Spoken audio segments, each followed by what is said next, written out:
Sir, we cannot hear you. You may have to unmute yourself. Yes. Okay, now we can hear you. So yesterday we talked about the approach to Krishnamurti's teaching, and today we will begin with the first 3 chapters of this book, the first and last freedom. I will summarize each chapter and then we shall discuss it. In the first chapter, it talks about the difficulty of communication. Not only the difficulty that arises because we give different meanings to words, and that creates misunderstandings and so on, but also because we have a lot of prejudices in our conditioning. Prejudice means you have already got judgments in your mind, prejudice, prejudged. And you listen to the other person through the screen of these prejudices. So there is constantly a reaction going on. Is this good? Is this bad? Is this right? Is this wrong? And all that is being answered within your mind from your conditioning, which we pointed out yesterday is just an accident of birth. Where you were born, which family, which country, what was the religion in that family, what were their moral values and so on, and of the society in general, where you grew up. And we imbibe all that unquestioningly, and that becomes the basis on which we judge or think. And that divides us because your basis is different from mine. You have grown up in a different country or a different religion from me. And so your thinking based on your conditioning is different from my thinking based on my conditioning. And if we are attached to that or identify with that, then it divides us.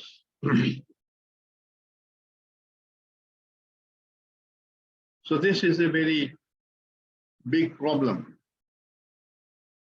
which prevents real communication and real attention. We said yesterday that it's not important when we hear somebody say something, including Krishnaji, whether we agree with it or we disagree with it. It's not an important question. What is important is to ask if that seems to be true and to investigate that question. Not on the basis of your conditioning, because that answer will be relative to your conditioning. So it is important to, whatever extent it's possible for us, to free ourselves of the conditioning, which means the conditioning does not dominate in our consciousness. It doesn't mean that it is wiped out. You can't wipe out something the brain has recorded. But its importance in your consciousness is what you give to it. And that can go down if you perceive the falseness of it or the superficiality of it and so on. And that's what happens through self-knowledge. When you question all this and engage in it through observation in your daily life, you begin to understand the larger concerns, and these illusions tend to either fade away, if not disappear. So that's the process of self-knowledge. And Krishna says, the greater the self-knowledge, the greater the clarity in our mind. Now, this self-knowledge is not having an aim. It's a process of learning. That learning has no aim in view. He says it's an endless river.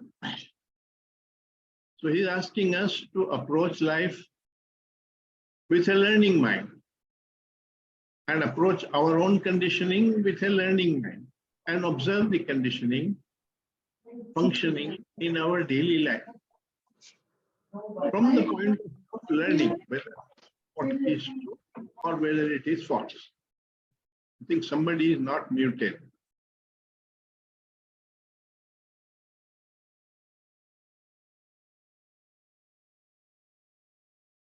But when you have not done that, when you have not freed yourself of the conditioning, then the mind is constantly chattering. I'm sure many of you would have had the experience of going to a movie with a friend who is constantly commenting on the movie, saying, oh, that other movie was far better, this actor doesn't know how to act, and so on, so on. So you're not able to pay attention. You're not able to pay attention to the movie or to listen to what is being said.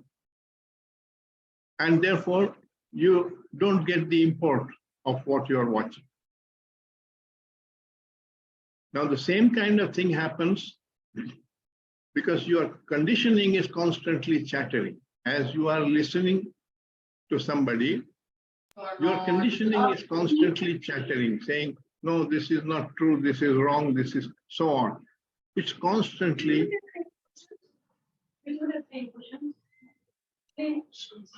Yeah, somebody is suggesting that the host should mute the newcomers. Some newcomers are not muted, so their children and so on, their voices are coming. But our own chattering is a big voice we live with.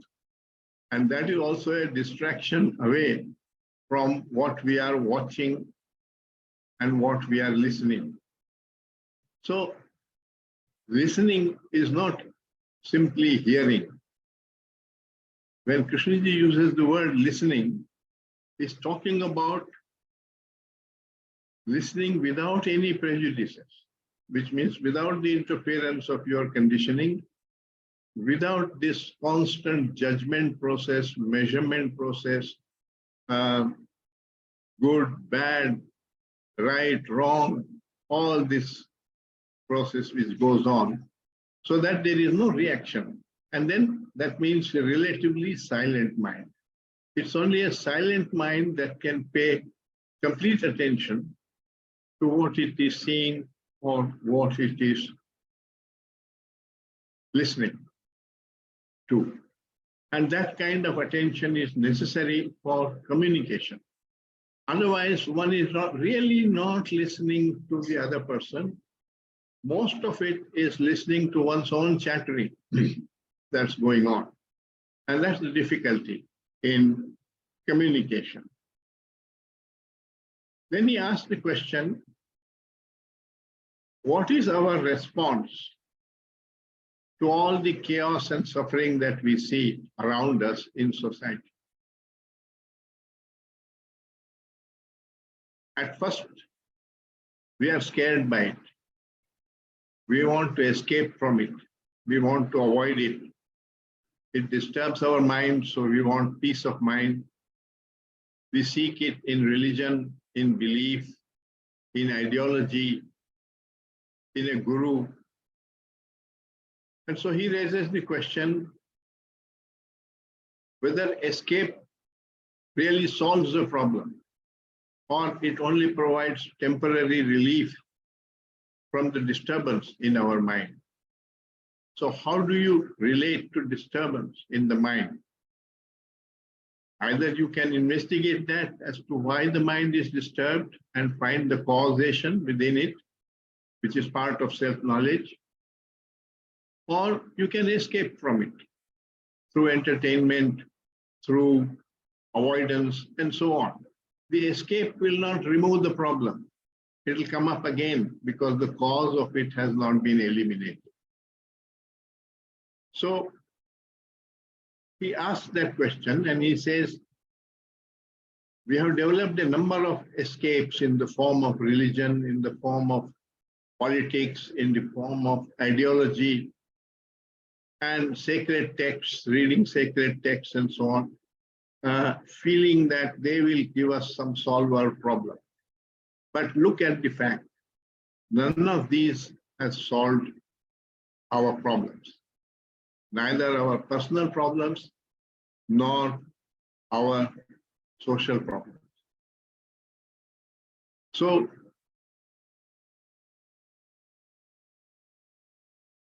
take the example of the problem of war.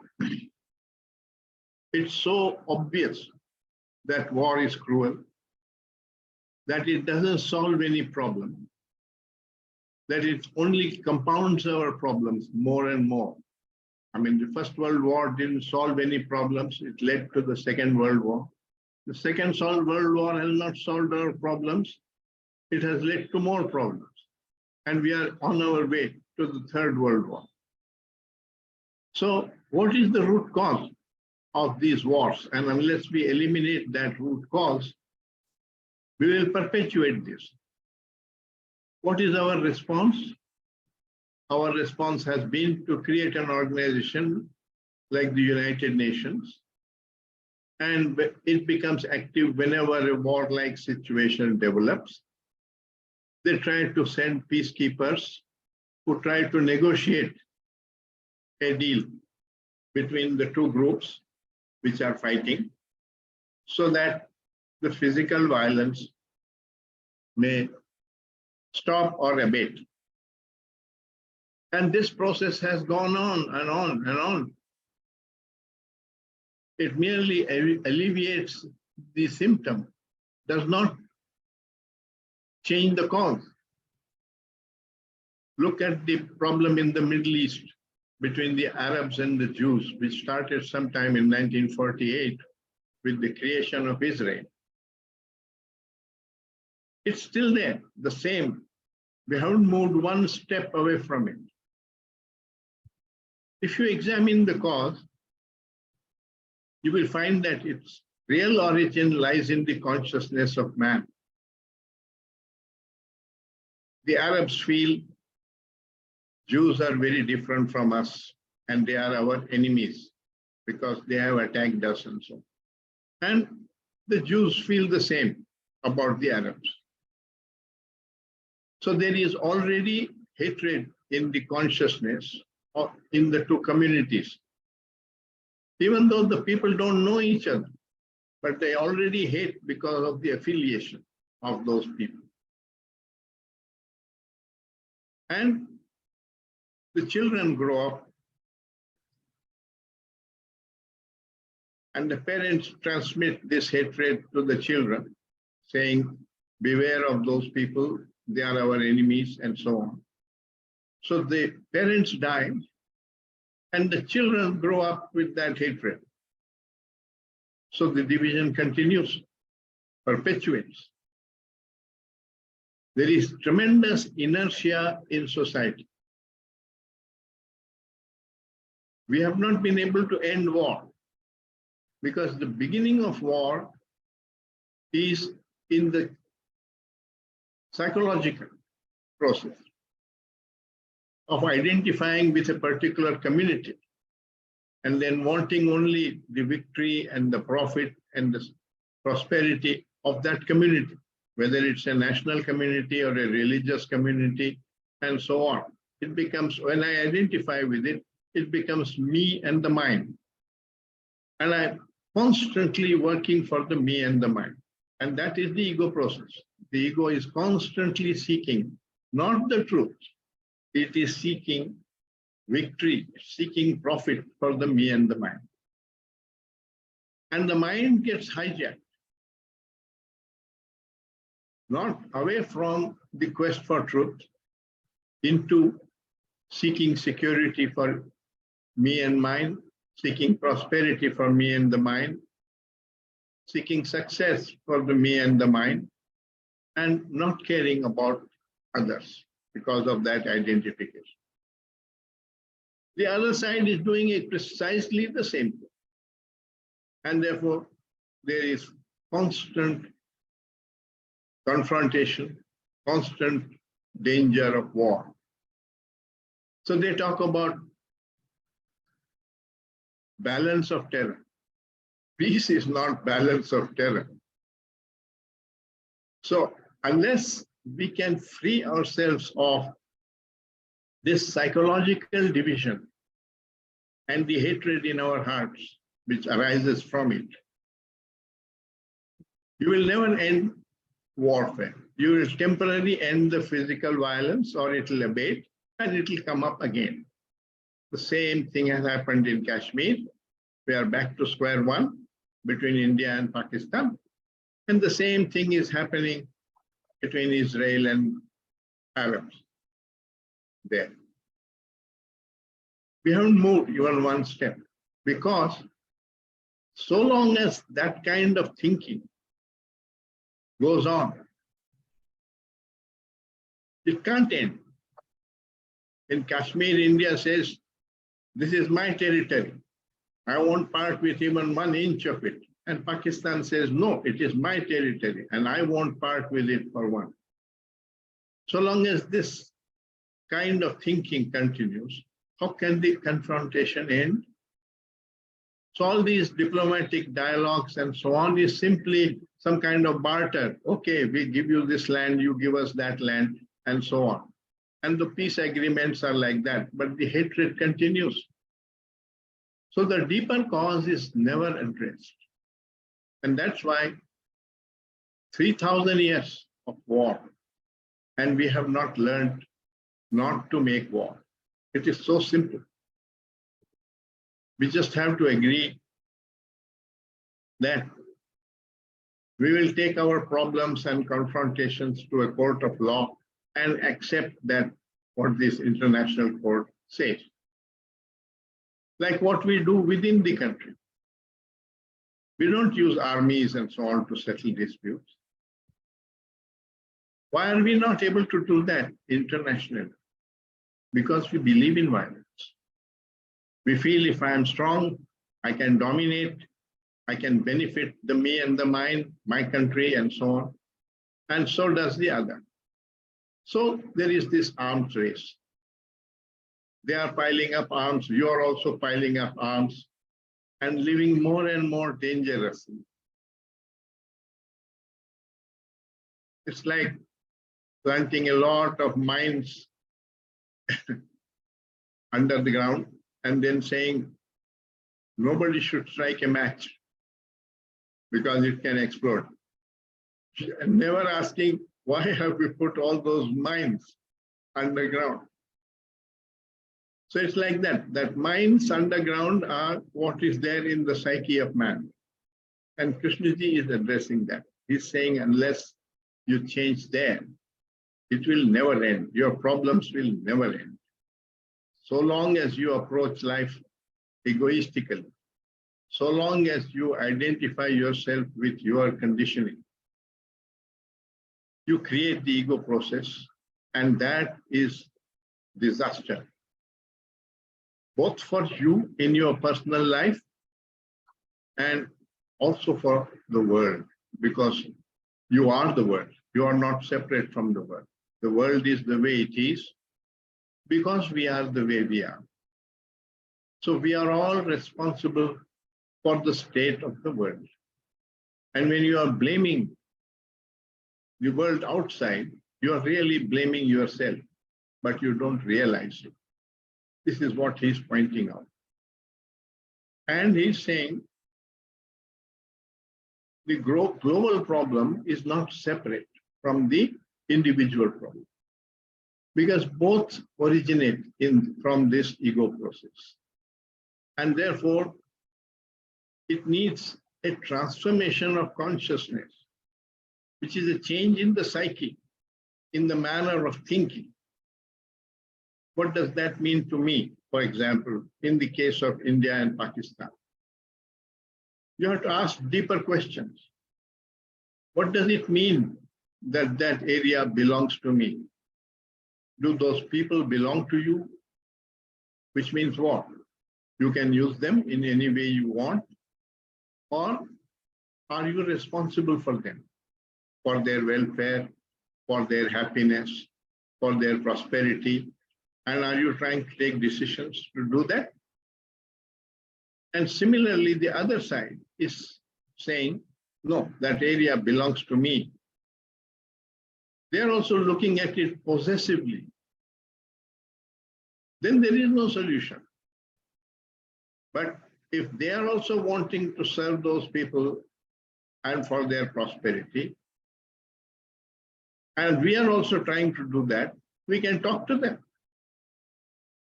Let us cooperate. Let us see what we can do. You also help in that process. Ultimately, the land belongs neither to me nor to you. It's part of the earth, and we are interested in protecting the people who are living there and helping them. In that, there is no division. But the moment you say, no, it's mine, and he says, it's mine, it's like two children fighting with each other, because this copybook is mine and the other one says, no, it's mine. Then nothing. You have to have a fight. And in this case, the fight is a war. So the individual problem is the same as the global problem, and arises from the same psychological possession. And we must free our mind of that possession. How do you free your mind? You can't decide to free your mind, but you can observe how that possession operates in your consciousness. And maybe you will discover that it is arising out of a false attitude in your own mind. In which case, if that attitude drops away, if that possessive attitude goes away, the problem dissolves. Einstein also said, of course, in the realm of science, but it applies here also. He said the same level of thinking which created the problem can't solve it. You have to go to another level of thinking. Now that other level of thinking needs a deep insight, a deep realization, which is what self-knowledge can give you if you engage in it seriously. But knowledge, information only provides ability, power. The motivation doesn't change. The motivation is still to defeat the other person. And you use your knowledge to hurt the other person and terrorize the other person in order to defeat. That's how the war occurs. So because we have not freed ourselves of this process within our psyche, we are all contributing to the war. Although we think that it is Putin and Zelensky who are responsible for the war which is going on right now in Europe, actually Krishnaji is saying all of us are responsible. Because we have created a society which has produced a Putin and which has produced Zelensky and which has created this confrontation between them. The same way about terrorism. Who is the terrorist? He's not born a terrorist. He grows up in this society. His mind is trapped in the propaganda in society. which says if you kill so and so, which belongs to another religion or another country, you will go to heaven. And you are a hero, and so on. And he falls for that propaganda. So he's an ignorant man. That ignorance is causing him to become a terrorist. Otherwise, he's not interested in dying, but he has been prodded into killing himself for a certain higher cause, so-called higher cause, all of which becomes his conditioning. So society is responsible for creating the terrorist or the criminal. It's not genetic, it is not biological, it's a psychological problem. And what has been our response? Our response has been to create a police force,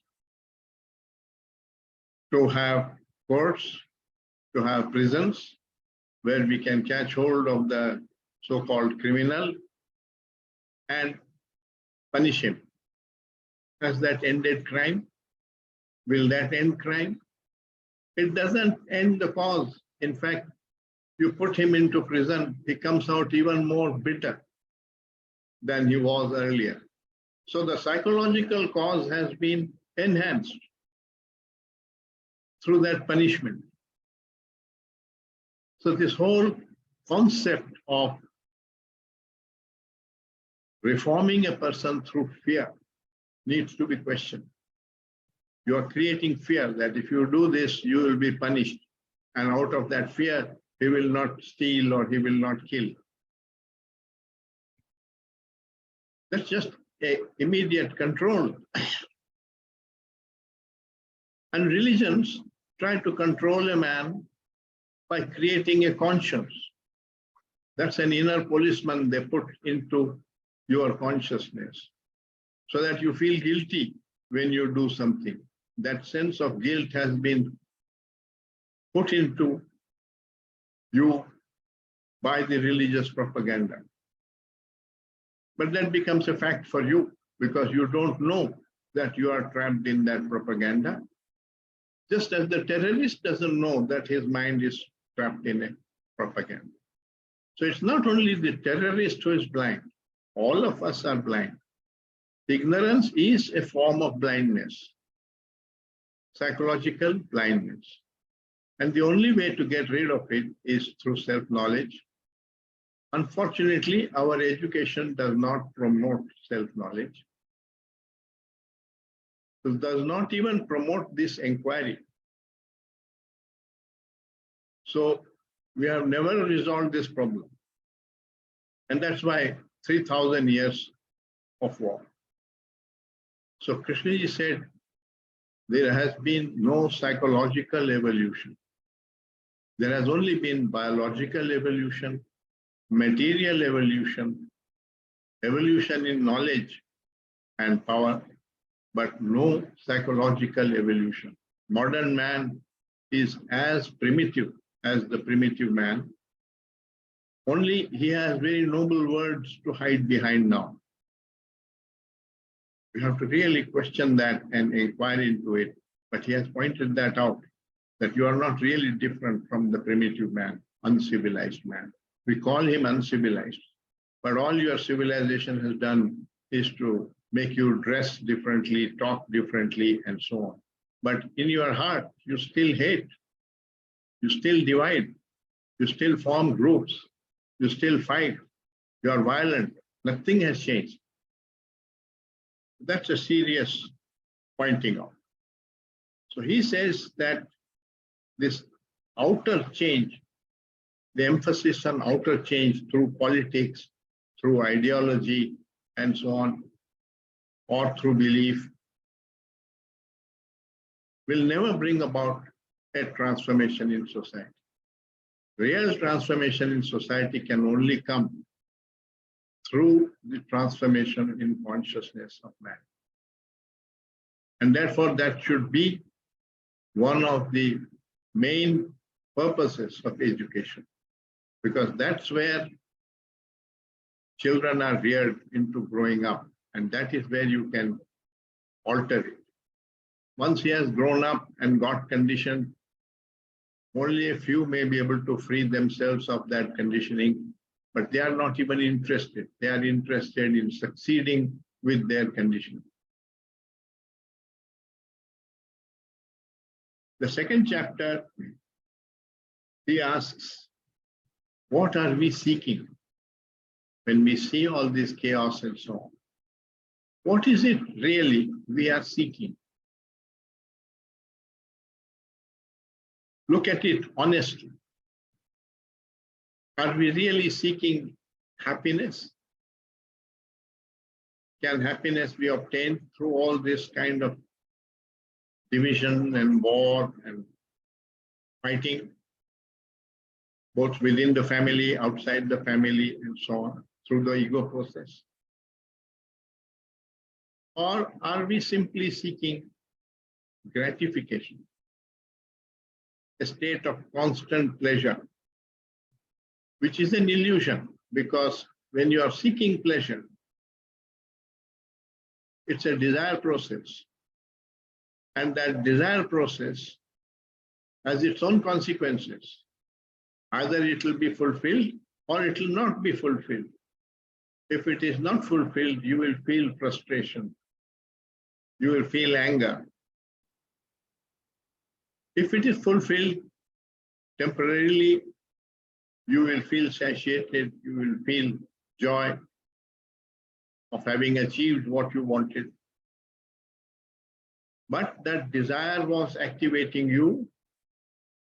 So the energy was coming from that desire. That energy will disappear. And so you will feel a state of boredom, a state of stagnation, until a new desire is born, which again energizes you. And the whole process, this is a cycle in which one is trapped.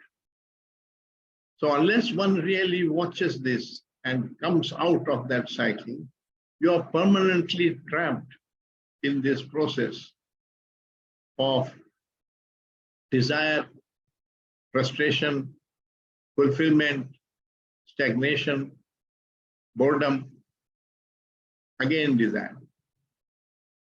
It's a cycle, and you can watch it in your own life happening. So you have to ask a deeper question. Is it possible to approach life without desire, or to hold all desires like wishes? That means if they are not fulfilled, you let go. Doesn't matter. That requires sensitivity. But sensitivity is destroyed by the ego process, because the ego process wants success, wants victory, and so it concentrates only on achievement.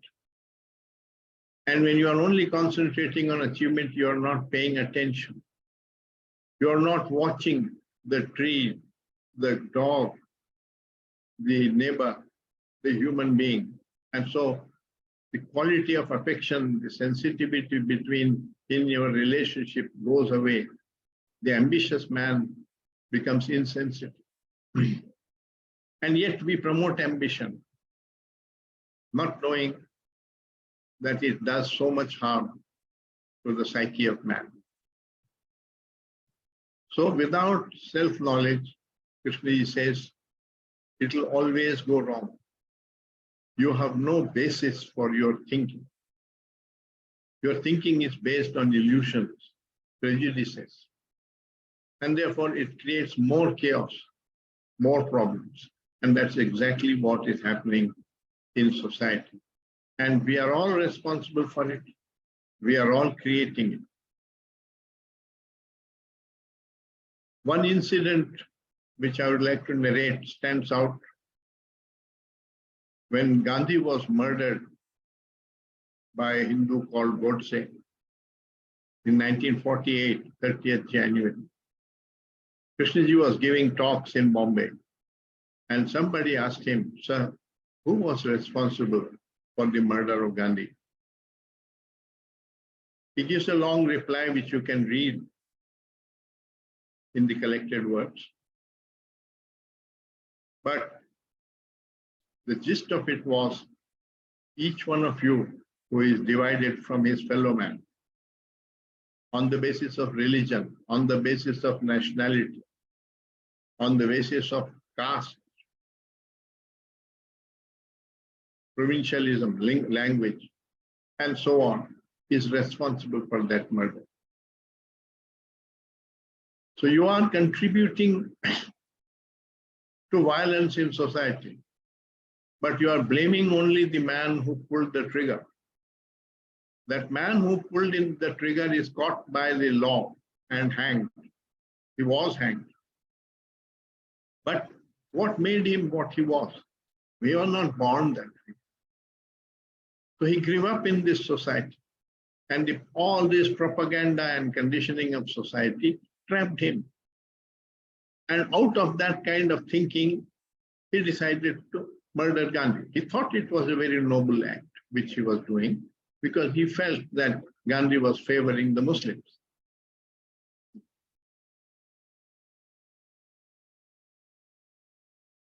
So whole of society is responsible for creating that murder, but the law only takes care of the people who pull the gun.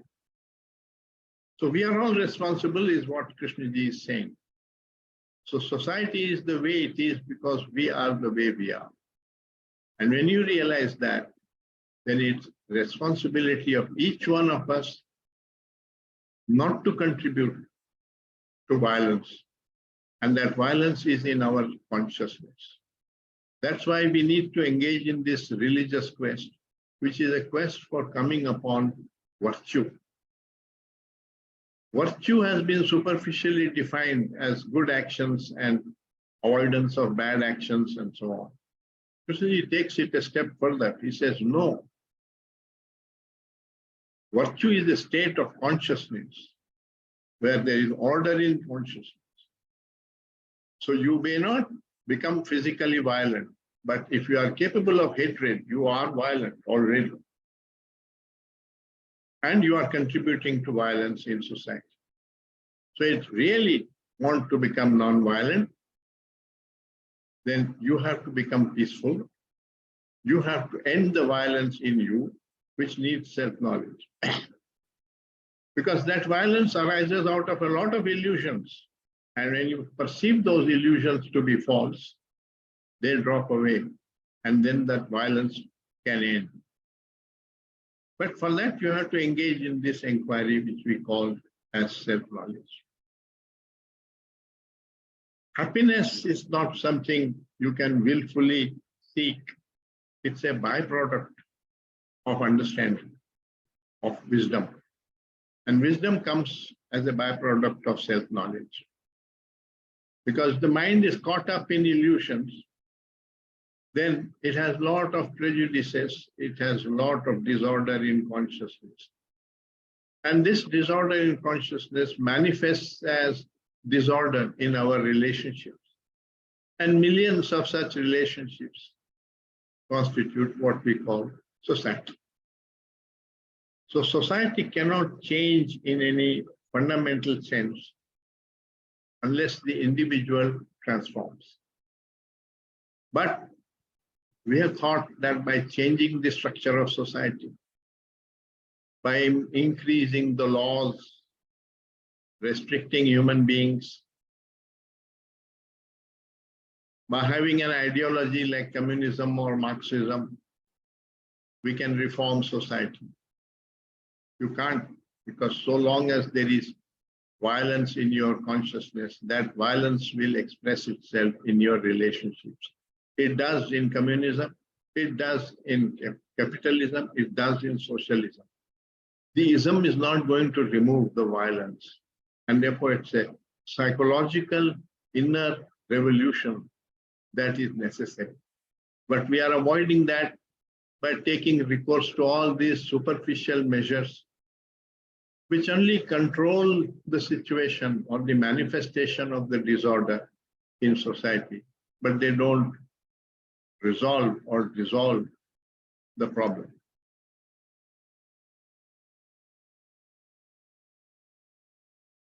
So the third chapter talks about this relationship of the individual to society. And he raises the question, is society meant for the individual, to care for the individual, to help him to come upon happiness and a good life and so on, right relationship? Or is the individual meant for society, for the success of your society?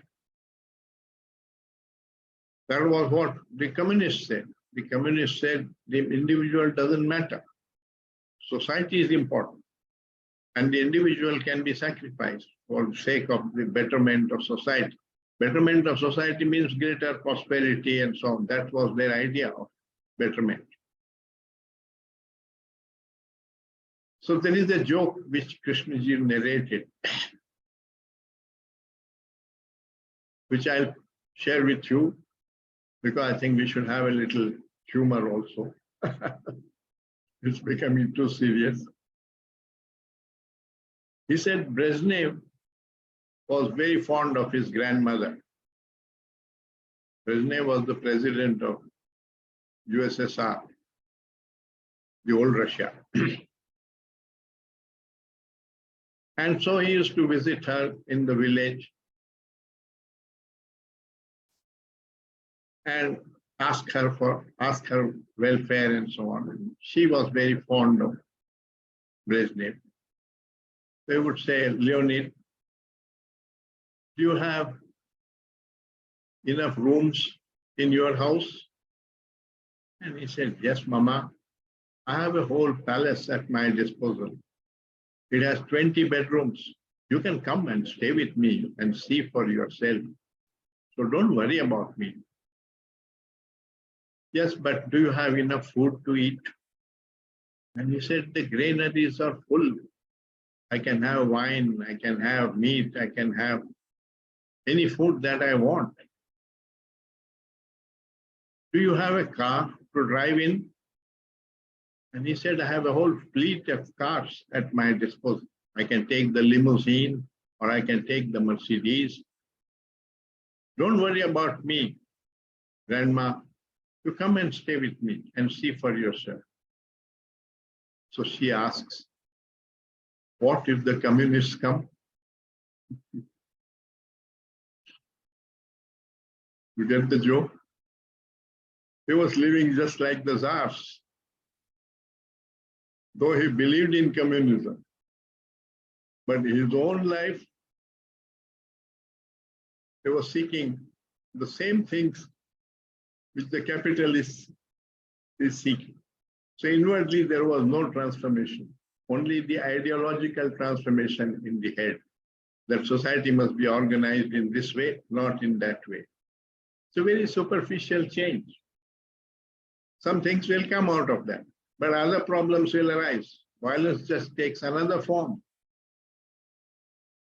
There was greater killing under Stalin's Russia than even under Hitler. So we get fooled through all these escapes, through all these ideas that somehow outer change can bring peace, that war can bring peace, that victory can bring peace, and so on. Gandhi said, if you want peace in society, you must be peaceful. That's the great truth. You must be peaceful. If you are not peaceful, you are hateful and so on, society cannot have peace. And that is exactly what Krishnaji is also pointing out, that you are the world, you are society. What you are, the society is.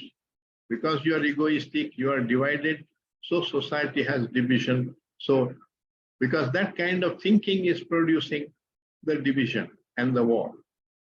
All of us are responsible, all of us who think like that, who identify like that with either an ideology or a belief or a nationality, and feel superior to the others or divided from the others, is contributing to that war. Even though we may not carry a gun and we may not be on the front lines, you are still contributing because you are creating a sea of violence. The society is built of 1 billion people, each one of whom has violence in him. So you are creating a sea of violence, and you are only objecting to a storm in the sea, which sometimes happens in Kashmir, sometimes in Los Angeles, sometimes in Middle East, and so on, thinking that the people there are responsible for that phenomenon. No, the whole sea is responsible for that phenomenon. So that's, if you really want change, it is only possible through wisdom, which is a byproduct of self-knowledge. And therefore, we need to engage in self-knowledge. Some people must work for the transformation of consciousness for man. And so he wanted to change education. That's why he created 8 different Krishnamurti schools throughout the world. Not that they have succeeded, because another time we can discuss why the Krishnamurti schools, what is the difficulty of creating a Krishnamurti school. I was myself involved in that project for 16 years. I know firsthand what the difficulties are and why it's not possible. It has not been possible for any of the Krishnamurti schools to create the kind of atmosphere he wanted his schools to have. So I asked him once, I said, sir, has any of the Krishnamurti schools succeeded in transforming the individual mind? And he said, that's a wrong question.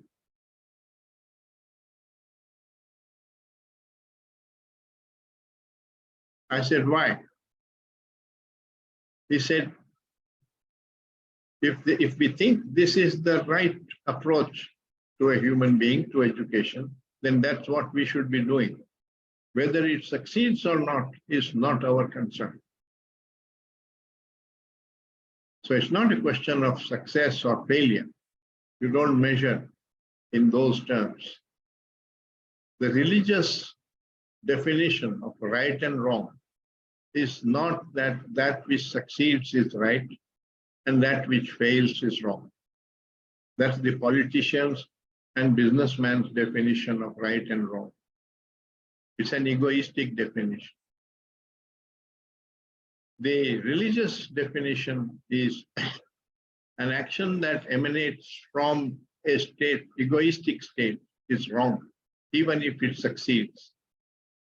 And it is right action if it emanates from a state of love, not ego, where the self motive is missing, even if it fails. So the rightness or wrongness of an action depends on the state of mind or the motivation with which it is performed, not whether it succeeds outwardly or fails outwards. That's a deep truth to be realized. The Gita said the same thing, I don't know, 3,000 years ago, whenever it was written. It said, your concern is with right action, not with the fruits of that action. If you give importance to the fruits of that action, the action becomes a means to an end. And then that becomes an egoistic action. And the ego is the very source of all our problems. Therefore, that kind of approach is a false approach, a wrong approach. The idea that I will succeed is a false notion. You will not succeed. You will create more misery, more unhappiness, more wars. So that is the ignorance with which we all human beings are living, and we are the chaos that we see in our society is a consequence of that ignorance. Long ago, the Buddha pointed out, ignorance is the cause of sorrow. So our ignorance is the cause of sorrow, but we don't know it. We don't know it. We are not aware that we are contributing. We think only Putin is contributing, or someone, who's terrorist is contributing to sorrow, and so on. But all of us are responsible. So in the last chapter, he says, there is an intimate connection between the state of our consciousness and the state of our society. If there is disorder in consciousness, there will be disorder in society, because there will be disorder in our relationships. And millions of such relationships is basically what we call society. Therefore, you cannot end the disorder in society without ending the disorder in consciousness. And that's why he said the inner revolution is this revolution in the psyche, and we must concern ourselves with that. Thank you. I will end it here. I have summarized what he has pointed out in these 3 chapters, and we can have some questions and discussion.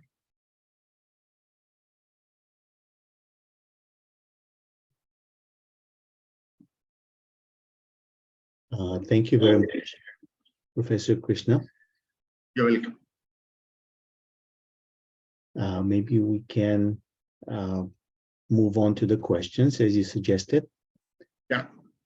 The first question is from Sumitra.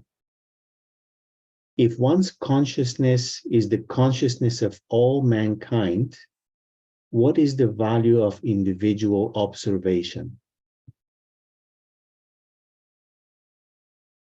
The conditioning and the illusions are specific to you, and only you can destroy it. So it is true in a sense that we all share the same consciousness, but we don't share the same illusions. And it is our attachment to our particular brand of illusion which creates the division. Actually, there is no difference between an Arab and a Jew. They think they are different, but they are actually not different. A human being is his body and his consciousness. Consciousness here means the content of his consciousness, not just simply the faculty of awareness, which is without content.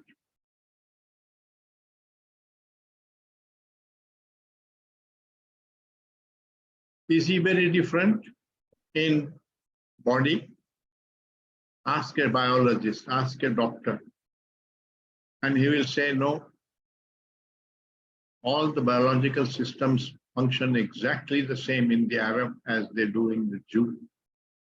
The blood functions the same way, the liver, the heart, everything. The body functions exactly the same way. Is the consciousness very different? Let's look at it. They want success. They are afraid of failure. We want success. We are afraid of failure. They have desire and the problems that arise from desire. We have desire. They have attachment and sorrow that comes from attachment. We have attachment and sorrow that comes. We have the ego problem. They have the ego problem. What is the difference? Just that they have grown up in a different area with a different family and given some different beliefs. So this superficial layer of programming in the mind, the brain gets programmed like a computer. You are programmed into a Muslim, the other chap has been programmed into a Hindu, and the third one is programmed as a Jew. That's all. Otherwise, they are identical IBM computers. In the same way, you are identical. The other man is yourself. It's the programming that is creating the division. And that is precisely the conditioning. So the purpose of looking at your consciousness is to free yourself of this conditioning, to see the limitation of that conditioning, the incidental causation of that conditioning, and not to regard it as something universal, as a truth. It's just your opinion, and your opinion is as silly as the opinion of your friend or anybody else. Opinions are not truths. So the reason we need to look at our consciousness is in order to eliminate the particular illusions our consciousness has accumulated. And they differ from individual to individual. Otherwise, there is no difference between one human being and another.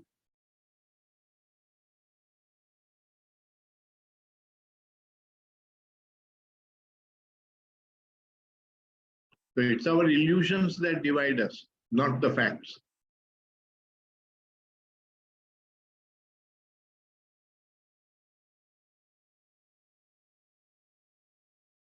Thank you. Now I will ask the question posted by Stephen.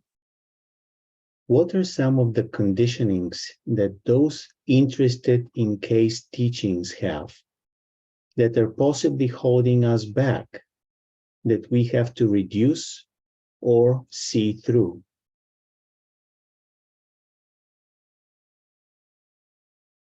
All the dangers that are there in religion are also there in Krishnamurti. Because those dangers are there in our consciousness, in our approach. Krishnamurti can't remove them. For instance, I can regard him as my guru and create an authority and go on comparing what other people say with what he says and say, no, if Krishnaji said this, then that other thing is false because Krishnaji said this. I have discovered nothing about that truth. I'm merely comparing what another man is saying with what Krishnaji is saying and rejecting it. This process is one difficulty. I can convert Krishnamurti's lecture into an entertainment because it's such a handsome man, he speaks so well. I get transported, I enjoy his lectures, and so on. Nothing wrong with it, but you are not learning. You are not doing what he is pointing out. You are merely listening to him and enjoying, like you enjoy a movie on the television, like that. So it depends on how we approach Krishnamurti's teaching. And that's why in my first talk, I took that up, the approach to Krishnamurti's teaching. He has said the approach is more important than either the statement or question or the answer. Because the question and answer only produce an intellectual knowledge. You can remember this question and the answer that Krishnamurti gave to this question and then repeat it. A tape recorder also repeats it. There is no wisdom in a tape recorder. So that danger that I may be just a tape recorder, repeating what Krishnamurti was saying without really deeply understanding it. Like a student in science who memorizes the Newton's laws and writes them correctly in his question paper and gets marks without really understanding what do they mean. So you could be doing that with Krishnamurti and converting his talks and his books into an entertainment, enjoying it. It's a very strong tendency because it's an instinct to seek pleasure and avoid pain. So you have to be very watchful that you are not doing that with Krishnamurti's teaching, that you are really seriously inquiring and engaging in the teaching. Otherwise, you don't get the import of the teaching. You enjoy it. We all enjoyed his talks. I have been in his dialogues, very enjoyable. But Enjoyment, nothing wrong with the enjoyment, but that's not learning. It's like looking at a beautiful cloud going by. You enjoy the sight of a cloud going by in the breeze and the feel of it and so on. But if you don't ask any question, you don't learn anything. But if you ask, why does this cloud move? Then you say, because the breeze blows. Why does the breeze blow? Because there is a temperature difference, pressure difference. Why is there a temperature difference? Oh, because the sun shines, etc., etc. So then you learn. And similar learning is there in self-knowledge when you do that process with your psyche. Why do I feel violent? Why do I feel jealous? What is behind it?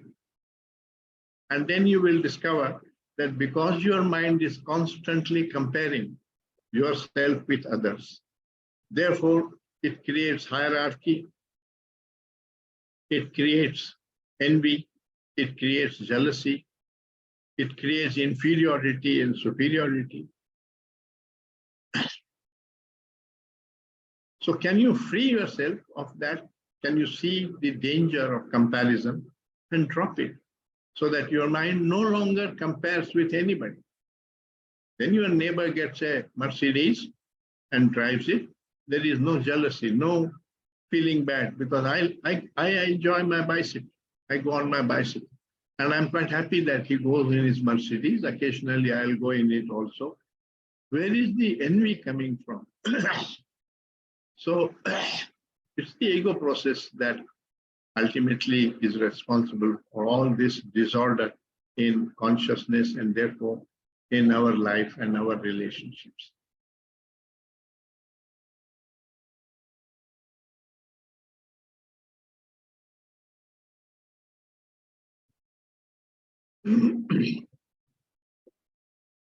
Now we have a question from Ravi. Have you yourself been able to dissolve the separate self? As for me, separation, ego, self, thought, thinker is fact. And that's the cause of suffering of me, the world.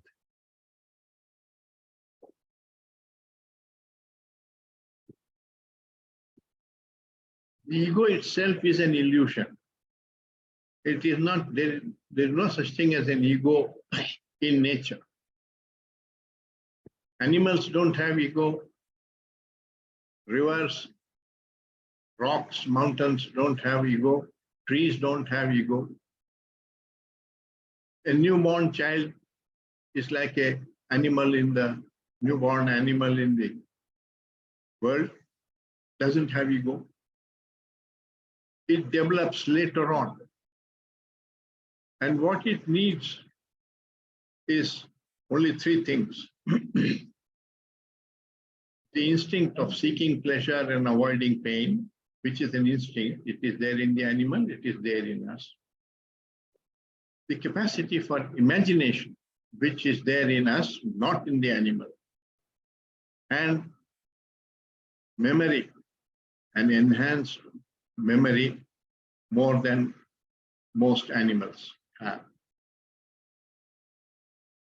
So these three things combined create the ego process in our mind. But we can learn about the danger of this and unlearn so that we don't approach life egoistically.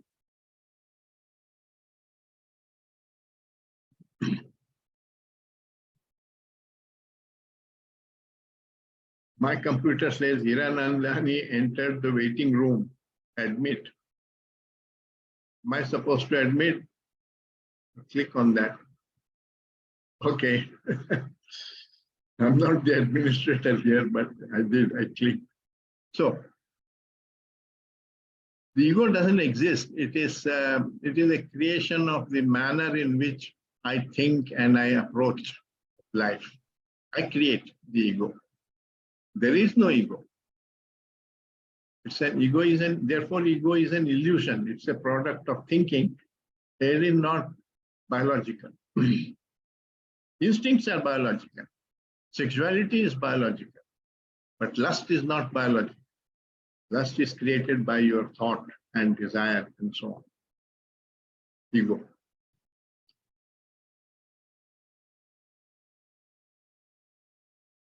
We can go to the next question. Okay. So then the next question is from John. Is societal emptiness in world relationship possible?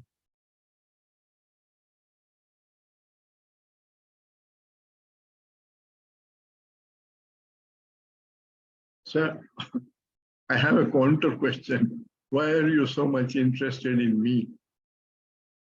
We are interested in self-knowledge.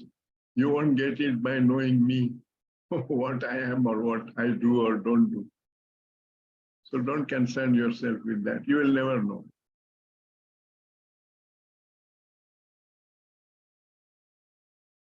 This is not an achievement. I mean, this is a learning. Do you read physics in order to become Einstein? Or do you learn physics in order to know how nature functions? And to whatever extent you learn that, to that extent you understand how it functions. In the same way, you are learning about how our consciousness functions. And of course, different people have learned to different extents. But it's not for the sake of an achievement.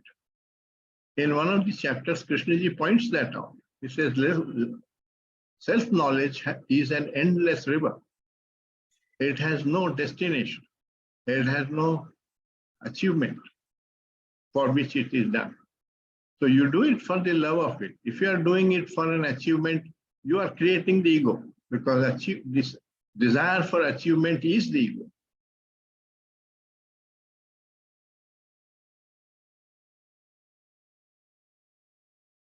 Sir, we don't have to accept this. Approach life egoistically and find out whether it works. Newton is doing that. He thinks it works. We'll see whether it works. He's destroying so many people, both in Russia and in Ukraine, and he thinks he is succeeding. What can you do? And we are doing the same when we are going after success and dominating on others and competing with them and so on, acting out of self-interest. Because your self-interest will clash with mine and we'll kill each other or fight with each other. That's how the fight begins. So the answer is not to approach life with self-interest. It may not be possible. It's your life. Find out. If it's not possible, not possible. You will have the consequences of your approach.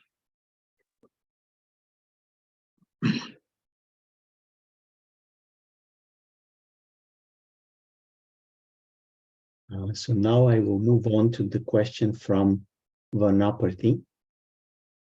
If X promotes non-violence, is he promoting non-fact or illusion? Depends on his concept of non-violence. If by non-violence he means only not hitting anybody, not abusing anybody, desisting from outer actions which are violent, it's a very limited sense of non-violence, because you can still be hateful in your heart, envious, jealous. All that is also violence at the level of consciousness. So if you are, since most people are only interested in at the level of action, not at the level of consciousness, they feel that they can practice non-violence. And Krishnaji has pointed out that you can't practice non-violence. You can only end violence. When you end violence, there is no non-violence. You are non-violent.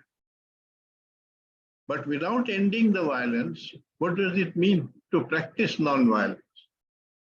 It's a very superficial thing. So there is a more general statement of his that virtue is not something you can practice. Virtue is a state of being. It is order in consciousness. Socrates said the same thing. He said there is only one virtue, and that is order in consciousness. You don't have to accept this. Find out. We said that in the passage I read on transformation. He said, don't just discuss it and philosophize. Find out. Find out means engage with this question, watch in your own life, and discover for yourself what the truth of this is. That's the work to be done, sir. Not just discussing what Krishnaji has said, and did it mean this or did it mean that. Makes no difference what Krishnaji meant. Don't treat him as an authority. He said, doubt it, question it, tear it to pieces. What he means is engage with it. Come upon your own understanding. Don't just be content with intellectual understanding of so-called my teachings.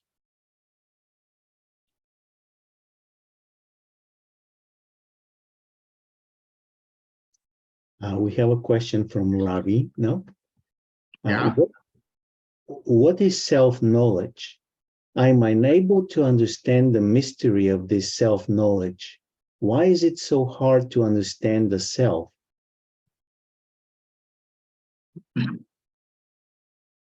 Sir, self-knowledge is not knowledge about the self. Self-knowledge, we defined it yesterday in my first talk, is the perception of what is true and what is false, so that the false ends. And when the false ends, which means the illusion ends, the corresponding disorder in consciousness ends.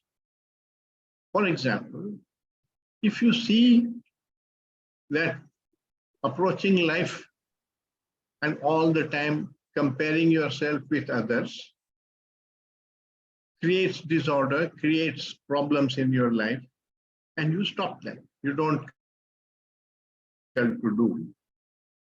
You have ended in your life hierarchy, inferiority, superiority, envy, jealousy.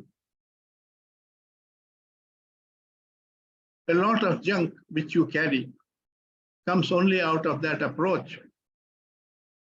And you want to succeed in that approach through competition. You want to go to the top. That's violence. So self-knowledge is if you see the danger of comparison, and therefore comparison stops in your mind, you're freed of all these negative emotions. Not all. You're not freed from all. You're not freed from all attachment, all ignorance, and so on. There is a lot more, many more truths to be seen, but you have seen the truth of comparison, and therefore the falseness of comparison, and it has ended. That is a transformation in consciousness, not total transformation, partial. So self-knowledge is a process. It's a learning process. Brings clarity to the mind. And we don't know what total transformation is. When you come to total transformation, then you can talk about it. If you do.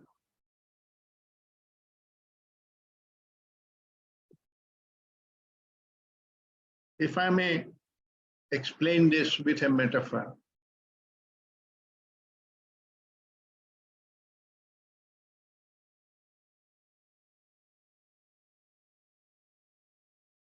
The ego is like the root of a banyan tree.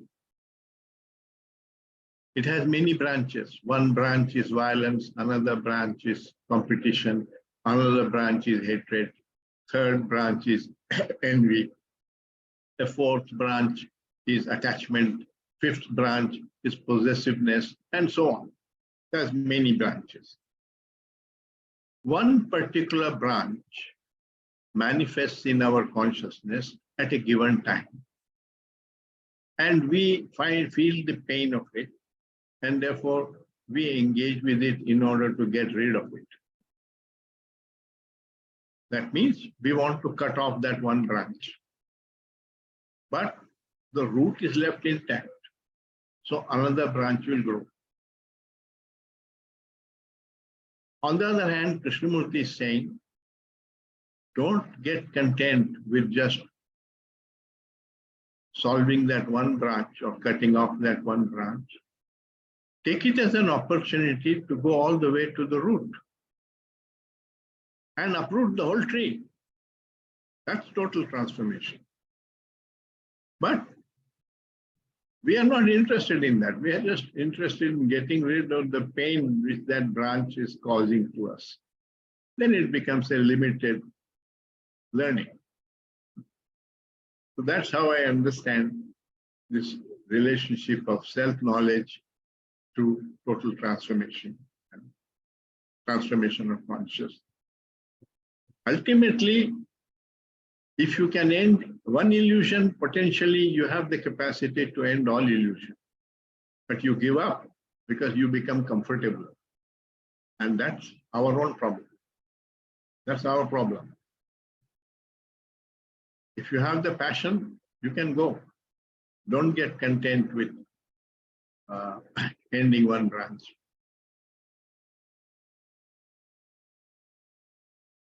That's my response, sir. The following question was posted by Prasad Kongara. Yeah. Unless the individual transforms, the society will not change. Total transformation is as yet very rare. Is there a partial transformation of individual, for example, overcoming religious bigotry or nationalism, that brings about partial improvements in society? I don't know if it brings partial improvement in society, because society is the cumulative effect of 1.2 billion or I don't know, 7 billion egos. But in your own life, it will be visible and it will bring a certain clarity in your life and a certain amount of peace. Not total clarity, but you can see the clarity. So to me, that's like in physics, as much understanding of physics as I acquired, to that extent I understand how things function in nature. But I didn't become Einstein. And so the aim of learning physics is not to become Einstein. The aim of learning physics is to understand nature to whatever extent you can. In the same way, if you engage with this process of self-knowledge because you are interested in it, you will get where you get. Find out. Don't say, why did I not get all the way to where Krishnamurti was?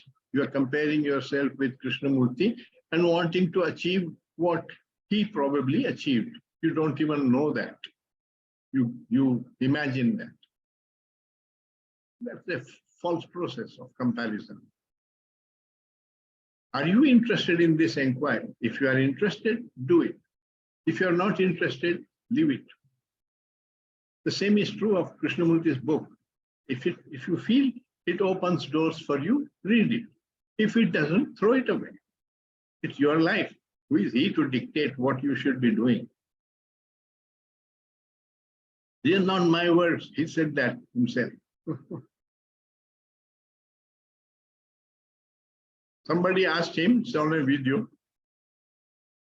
sir, you should be talking to the man on the road. He needs to understand all this. We have all heard you and read your books, and we know all this. So Krishna said, sir, the man on the road, the question in his mind is, where can I get the best beer? You can't force him to engage in these questions. I talk to you because you are interested and you come here. If you are not interested, you don't have to come. Go and find your beer. He didn't say that, I'm saying that. So it all depends. Ultimately, as I understand him, is saying, we are the authors of our own sorrow. Humanity is the author of its own sorrow. If you want to be free from sorrow, you need to engage in understanding yourself. Yourself is the subject matter of self-knowledge, not Krishnamurti's book. Krishnamurti's book only raises the questions. His answers are not answers for you. He may have come upon the truth, but you have not come upon the truth. That brings me to another important thing to realize, that truth here is not just a correct idea, nor is it just a correct description.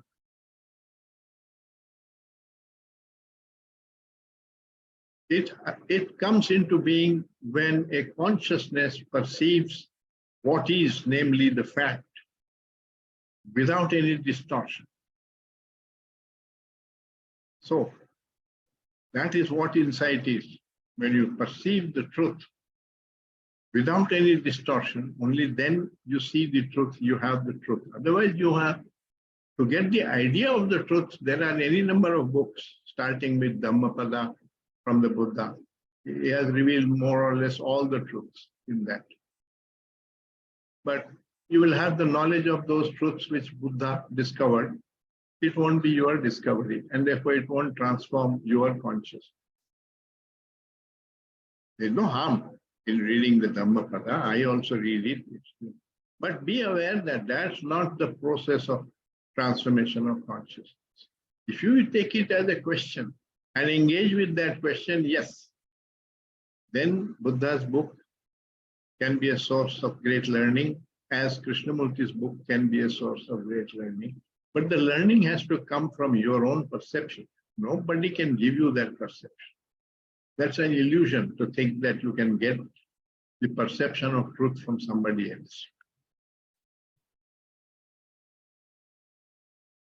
You don't have to accept this. Test it out. Go to the man who gives you all the truths and see whether your consciousness problems are solved. If they are, well and good. Krishnamurti says you won't. It's not possible. We don't have to accept Krishnamurti. We should question.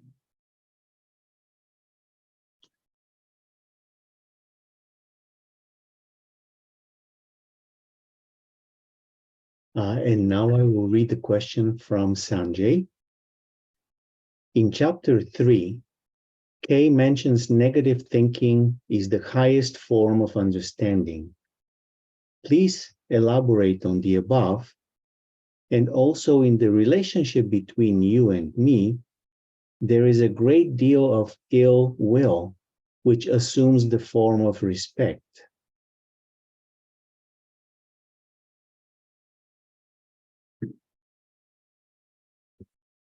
About respect, there's a lot of misunderstanding, because in society, the conditioning is that you respect a man of knowledge, a man who has achieved, a man who is in a high position, he is respected. You don't respect the servant, you don't respect the dog, you don't respect the tree. So Krishnaji has pointed out that you are very respectful to me, but you don't know what really respect is, because you don't respect your wife, you don't respect the servant, you don't respect the dog. Respect, true meaning of respect is that you value, you care about that being. That's the true meaning. But this hierarchical meaning, that the higher up has to be respected, the teacher has to be respected, not the student, is a false notion of respect created by social conditioning. What was the first part? I've lost it. Yes, the first part. In chapter 3, Kay mentions negative thinking is the highest form of understanding. Please elaborate. What I understand as negative thinking from him I'll tell you. He says, you don't really know what love is. So to find out what love is, you must eliminate what is not love. So watch and see whether jealousy is love. Because love is a state of virtue, is a state of order in consciousness. So does jealousy produce order in consciousness? Does attachment produce order in consciousness? If not, it is not love. So get rid of it. It's not love. And you're trying to discover what love is, then eliminate what is not love, and you will come upon what love is. There is no other way, because your mind is confused. It considers possessiveness as love. It considers desire as love. It says, I love ice cream. It says, I love the way that man plays soccer. It says, he loves her so much he can't live without her for a day. So in your mind, you're confusing love with desire, with attachment, with jealousy, possessiveness, admiration. So much confusion. You will never be able to discover what love is. So negative thinking means this is not love, this is not love, this is not love. Then maybe you have a possibility, when you have eliminated all the illusions, there's a possibility you might come upon what really love is. That's the way to discover. So he says negative thinking is the highest form of thinking. You eliminate the illusions, then what you perceive is reality. Otherwise, you are satisfied, you are happy with an illusion. That's what we are all doing. We are all happy with our own illusions. The Muslim doesn't know what Allah is. The Hindu also doesn't know what Ishvara is, but he is satisfied with worshipping Ishvara, and the Muslim is satisfied with worshipping Allah. It's a nice device, a convenient device to feel virtuous without coming upon virtue. That's all. We're playing a game with ourselves. Nothing changes, sir. Watch the people who go regularly to the church and see whether they are less violent, more generous, more kind, more peaceful. Not one individual. There may be one individual, but on a mass scale. Bush was a Christian, right? And he killed 1 million people in Iraq. Is that Christianity? Show your other cheek also. So what are we all playing at, sir? It's a game. That's why without self-knowledge, your thought has no basis. You will fool yourself and you will fool others around you. That's what is going on.